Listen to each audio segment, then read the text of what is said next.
Good morning, all of you. Today we'll start numerical problem in non-uniform electric field. Calculate field potential. मान लीजिए हम लोग पढ़ चुके हैं फील्ड के बारे में, पोटेंशियल ग्रेडियंट्स के बारे में। क्वेश्चन है ए V इज इक्वल टू या E is equal to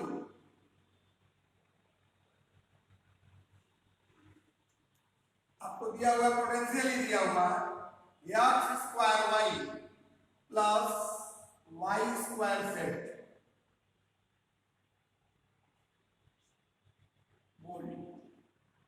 Find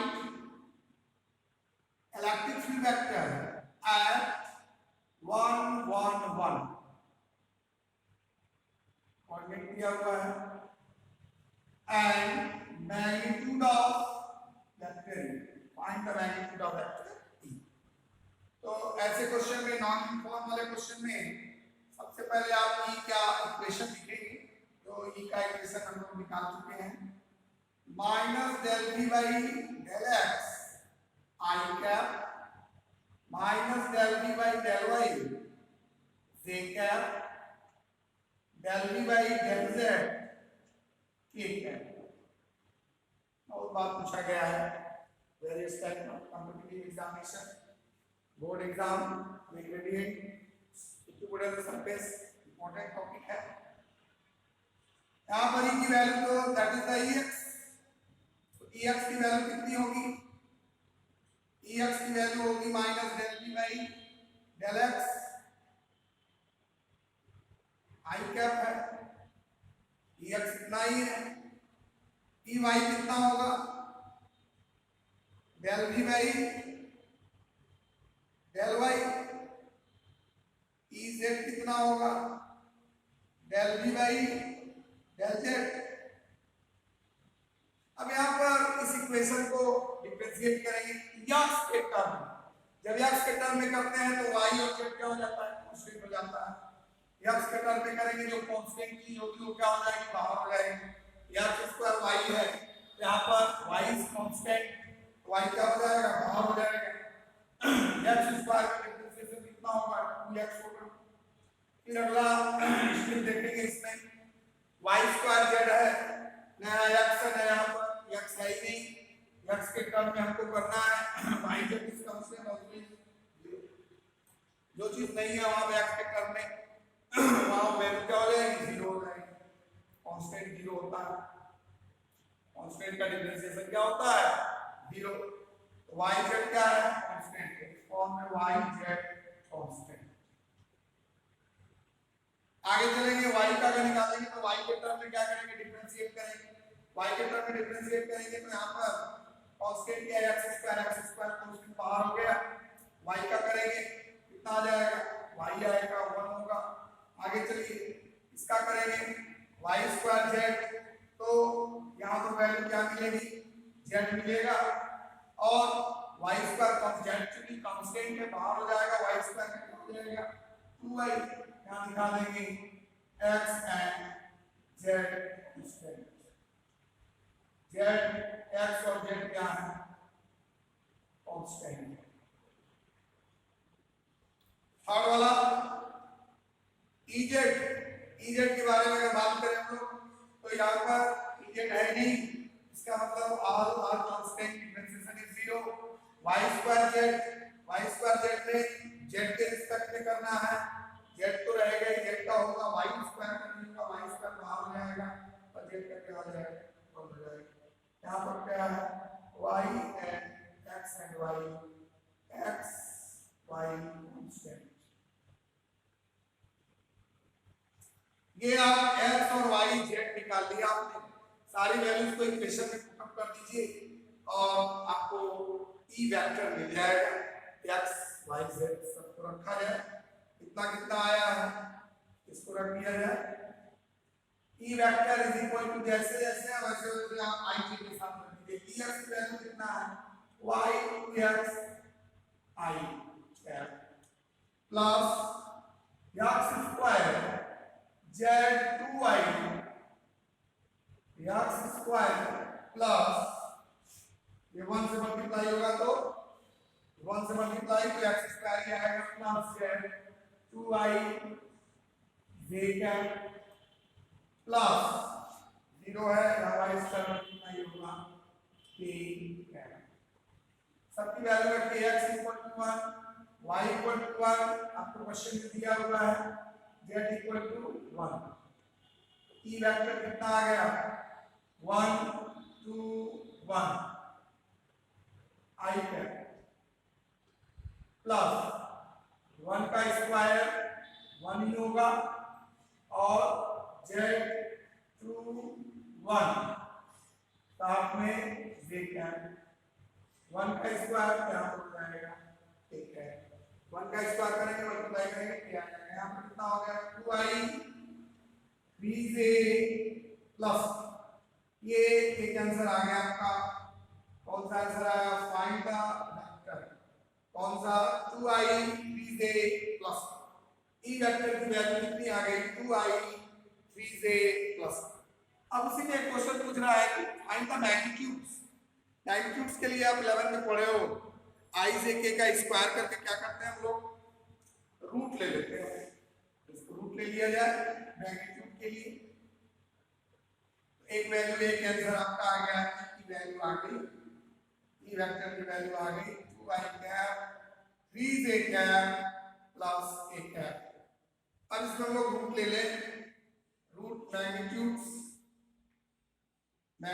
अगर निकालना है ई वेक्टर मैग्नीट्यूड्स क्या हो जाएगा ई एक्स का स्क्वायर ई वाई का स्क्वायर ई जेड का स्क्वायर और साथ में रूट यहाँ 2 का स्क्वायर 3 का स्क्वायर और 1 का स्क्वायर कितना आ गया 4 प्लस 9 प्लस 1 वैल्यू कितनी आ गई 14 रूट में 14 तो मैग्नीट्यूड ऑफ ई वेक्टर कितना आ गया 14 आ गया।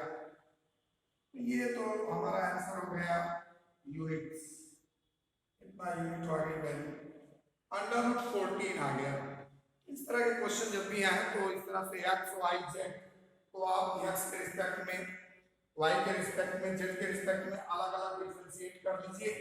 करने के बाद इक्वेशन में रखिए एक वेक्टर फॉर्म मिलेगा उस वेक्टर को क्या करोगे कैलकुलेट करोगे वैल्यू आ जाएगी मैग्नीट्यूड निकालेंगे पूछा जाएगा या ये तो नॉन यूनिफॉर्म का इस तरह के क्वेश्चन आते हैं।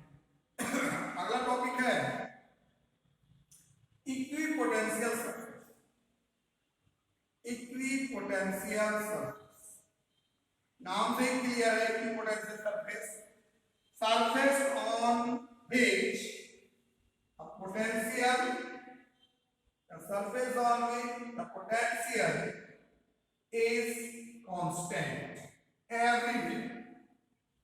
ऐसा सरफेस जहां पे क्या हो पोटेंशियल क्या हो कांस्टेंट हो equipotential surface. Equipotential surface equi मतलब सेम ऐसा पोटेंशियल जो हर जगह उस सरफेस पे हर जगह पोटेंशियल की वैल्यू क्या मिले आपको कांस्टेंट। डिफिनेशन क्या हो जाएगा surface on which surface on which the potential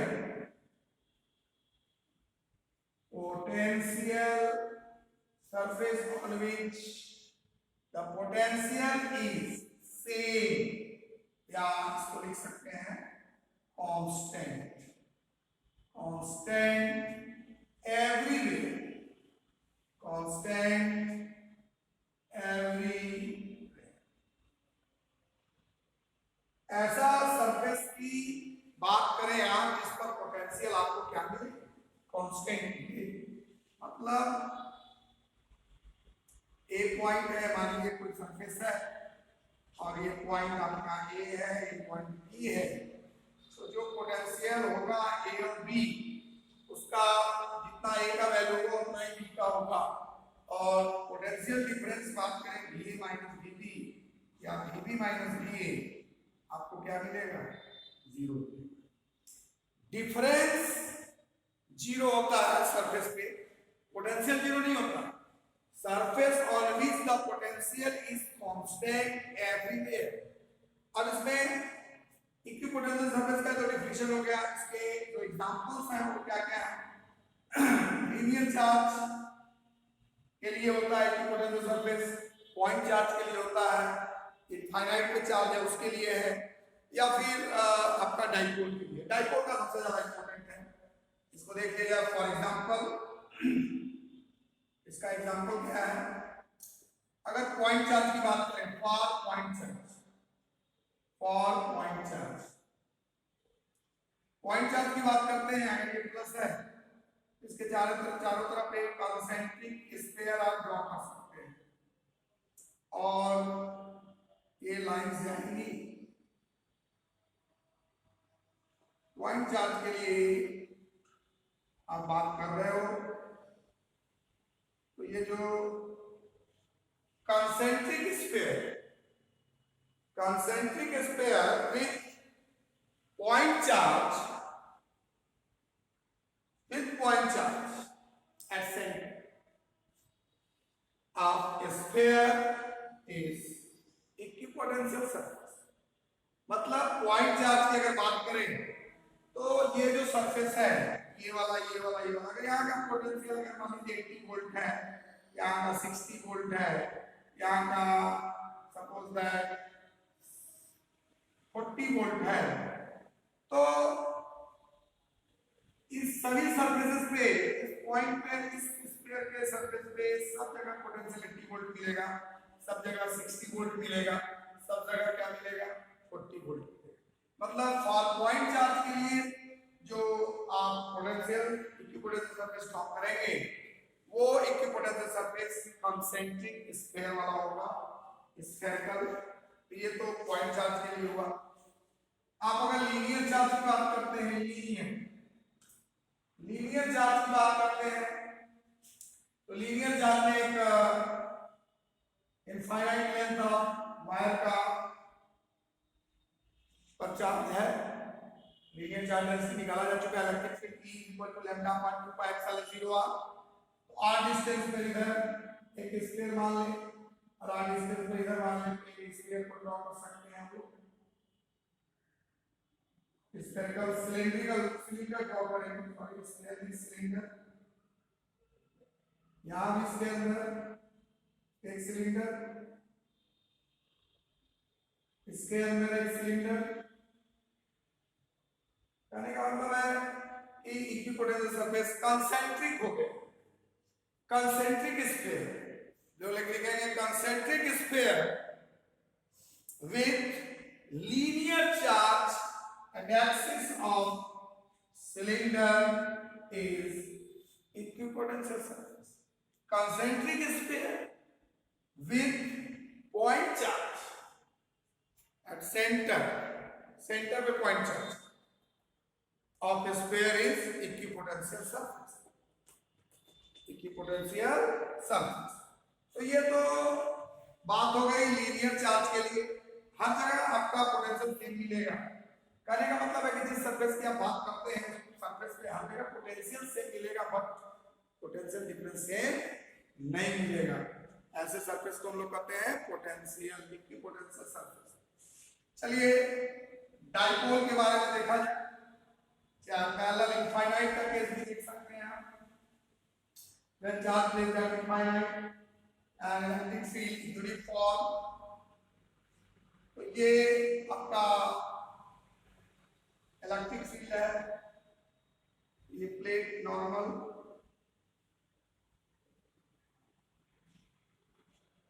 electric field, that surface is the equipotential surface. Equipotential, ये इक्विपोटेंशियल सरफेस है, ये सरफेस है, दोनों का पोटेंशियल अलग अलग हो सकता है, लेकिन इस सरफेस के हर एक पॉइंट पे पोटेंशियल क्या मिलेगा, अपना सेम मिलेगा। ये हो गया। अब आती है बात इलेक्ट्रिक डाइपोल की, जो कि सबसे इंपॉर्टेंट है। इलेक्ट्रिक डाइपोल, इलेक्ट्रिक डाइपोल के लिए ड्रॉ करना होता है इक्विपोटेंशियल सरफेस।